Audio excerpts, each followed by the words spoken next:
시청자 여러분 안녕하십니까. 말씀님 인사드리겠습니다. 오늘 어제가 입춘이 지냈습니다. 입춘, 봄의 문턱에 섰습니다. 네, 오늘 지금 퇴근을 하면서 여러분과 함께 잠시 뵙고 출발을 하려고 알바를 갑니다. 알바. 네, 그래서 오늘 여러분들과 함께 할 제목은 뭐냐 하면은 결국 나중에는 종당에는 모두 혼자가 된다. 혼자랍니다. 혼자. 결국은 혼자 이 세상을 마지막 정리를 하고 하직하게 된다. 이런 뜻으로 말씀을 드리는 겁니다. 여러분, 자식들도 있고요, 배우자도 있고, 친구도 모두 떠난 뒤에 혼자 남아있는 사람들의 그 어떤 특징이랄까, 생존법이랄까, 이런 거에 대해서 말씀을 드리는 겁니다. 네, 여러분, 좀 주제가 무겁죠? 그러나 어떡합니까? 결국은 세상은 어머니 뱃속에서 태어날 때부터 혼자고요. 물론 쌍둥이도 있고 새쌍둥이도 있고 막 그렇습니다만은 결국은 혼자잖아요. 혼자 태어나서 혼자 가는 겁니다. 관에 두 사람 넣어가지고 장례 치르는 경우 못 봤죠? 마찬가지입니다. 네, 여러분 잠시 뒤에 뵙겠습니다.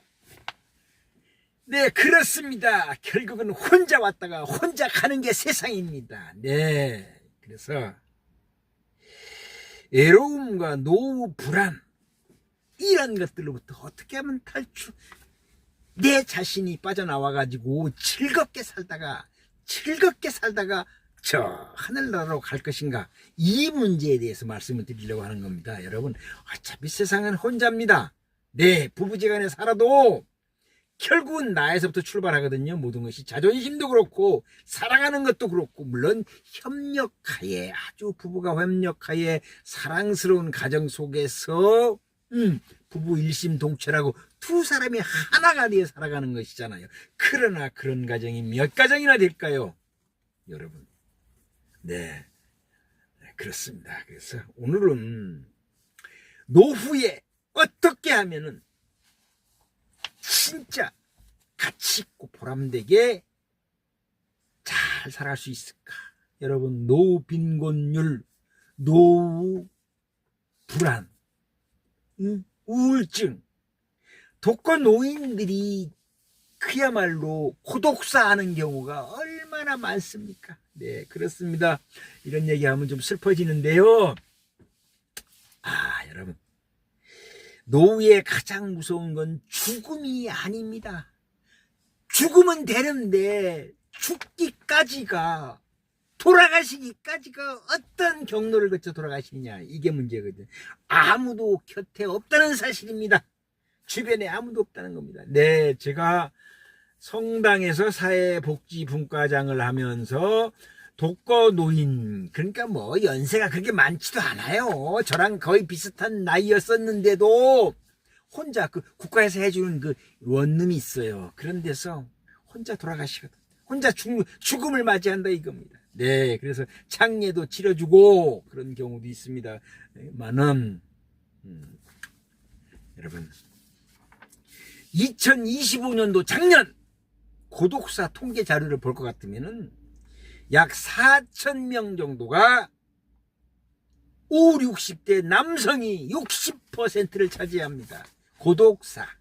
언제 돌아가시는지도 몰라요. 일주일이 됐는지 열흘이 됐는지, 그야말로 냄새가 풀풀풀풀 주변에 나가지고서 가보니까 이게 백골이 되어 가지고 돌아가신 그 모습으로 이렇게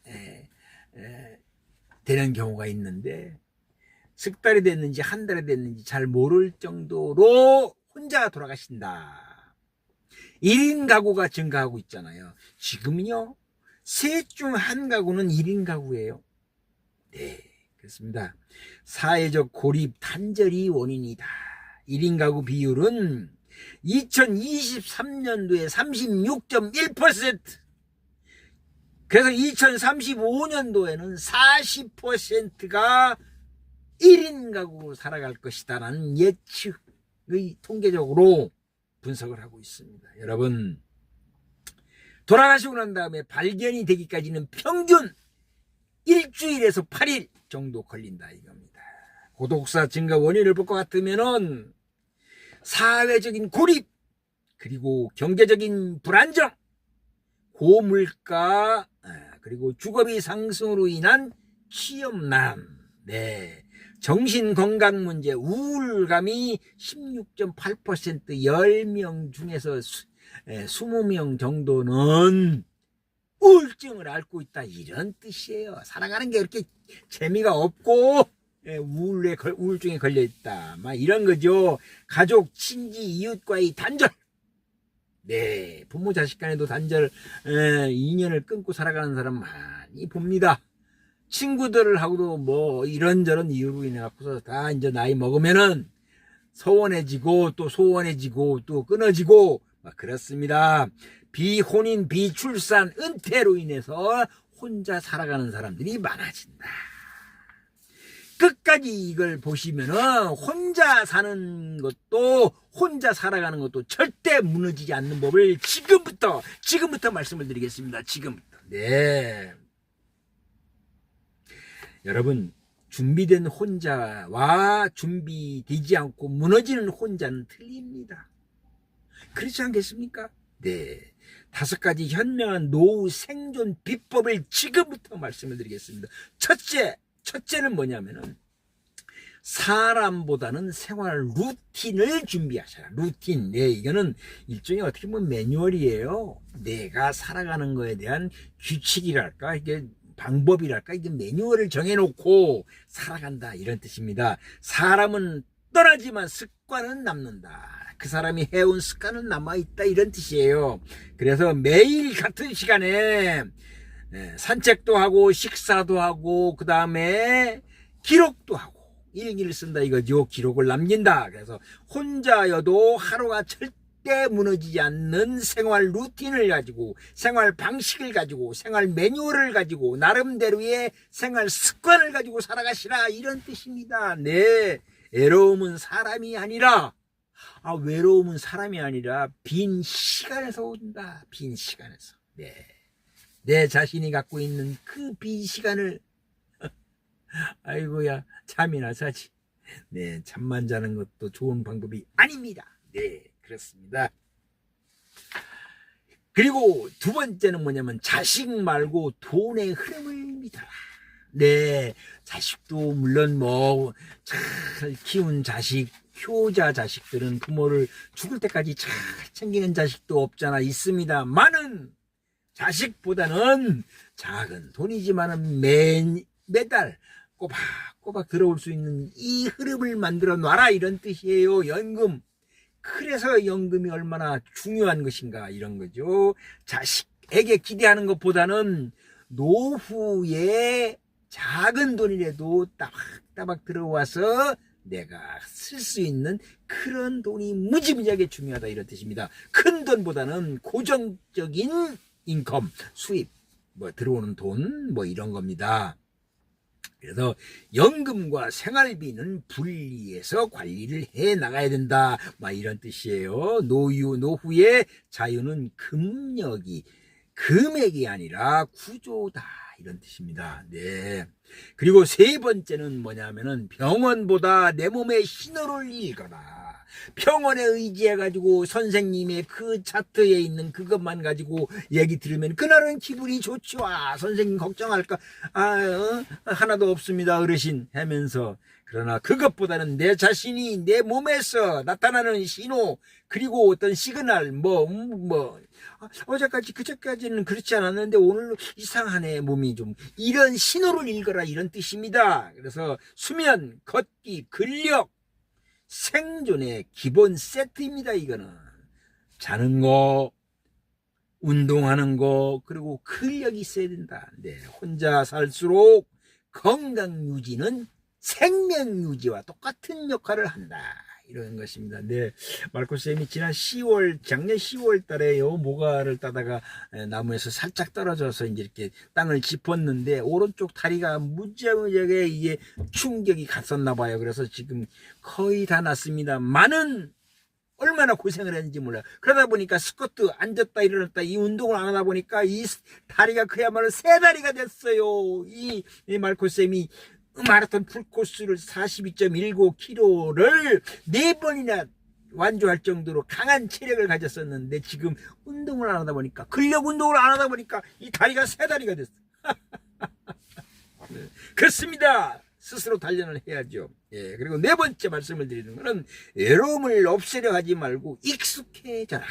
어차피 세상은 혼자예요. 네, 혼자니까 외로움에 지지 말고 외로움과 같이 동락을 하면서 같이 없애려 하지 말고 같이 익숙해져라 이거예요. 어차피 외롭잖아요. 네. 그리고 외로운 거는 실패가 아닙니다. 어차피 혼자니까는 외로운 거는 실패가 아니라 자연스러운 현상으로 받아들이시라 이런 뜻입니다. 그리고 혼자 밥 먹는 거 혼밥이라고 그러잖아요. 혼자 술도 먹고 혼자 살아가는 거에서 익숙하게 스스로를 단련시켜라. 혼자 여행도 갈 수 있고 혼자 병원도 거뜬히 다녀올 수 있는, 그래서 혼자 있어도 불안하지 않고 혼자 있어도 불안하지 않는 연습을 하셔라.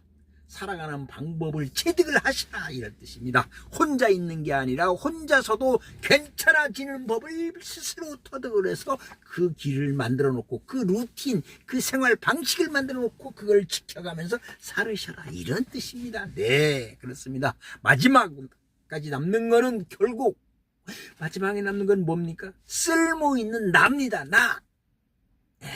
내가 쓸모 있는 사람으로 만들기 위해서는 스스로 많은 노력을 해야 되겠죠. 네, 뭐 좀 골치 아픈 일이 있다고 그래가지고 술이나 찾고, 그 다음에 뭐 잠이나 자고, 이렇게 비생산적으로 주어진 시간을 보낸다 그러면은 아주 안 좋은 결과가 올 것입니다. 나를 쓸모 있는 사람으로 스스로 만들어 가라. 네, 그렇습니다. 누군가에게 쓸모 있는 작은 역할을 해줘라. 해라. 네, 그리고 봉사나 소모임, 지식 나눔, 뭐 이런 거, 유튜버로서의 생활, 이 말코쌤 같이 유튜버에 도전장을 내고 뭔가를 해야 되겠다, 뭔가를 해내야 되겠다, 죽기 전에 한번 해야 되겠다 이런 거 그렇습니다. 그리고 작가, 글을 써가지고 작가로 도전하는 거, 그 다음에 사진 찍기, 뭐라도 좋습니다. 기타도 좋고요. 기타를 열심히, 색스폰 부는 것도 그렇고, 또 아이고 제 주변에 우리 형님도 그렇고 친구도 그렇고요. 늦게 서예 있잖아요. 서예, 북글씨에 도전을 해가지고 그야말로 이 북글씨 산매경에 빠져가지고 열심히 땀을 뻘뻘 흘리면서 하는 거 보면은 아유 존경스럽고 부러워요. 그리고 여러분 강가에 가 보시면은 하이버를 쓰고서 왜 그 사이클 있잖아요. 그 뭐 동호회, 자전거 동호회 뭐 있잖아요. 얼마나 부러운지 몰라. 건강 주어지지요. 그 다음에 친구들 이렇게 같은 동호회끼리 화합되죠. 아이고 여러분들 그거 하십시오. 그거 진짜로. 네, 시간이 되시면 하시네. 그래서 아직 내 스스로가 필요한 사람이라고 하는 것을 스스로 느끼며 주변에도 알 수 있게끔 하라 이런 뜻입니다. 네, 그래서 오늘은 노후에 혼자 되는 건 피할 수가 없다. 그렇죠. 혼자 되는 거 어떻게 피합니까? 네. 그래서 그러나 비참한 노후, 혼자는 혼자 살아가는 비참한 경우는 내가 게으름을 떨었다거나 내가 메칼 없이 살았다거나 내가 목표 없이 살았다거나 내가 꿈이 없이 살았다거나 그런 결과물입니다. 네, 그렇게 생각하고요. 여러분들도 이제 연세가 드신 시니어 여러분들 진짜 남은 생을 잘 행복하게 잘 사시기를 바라겠습니다. 여러분 오늘 준비한 건 여기까지고요. 내용이 괜찮으셨다면 구독, 좋아요 부탁드리겠습니다. 말코쌤 또 다음에 좋은 영상으로 여러분을 뵙겠습니다. 네, 고맙습니다.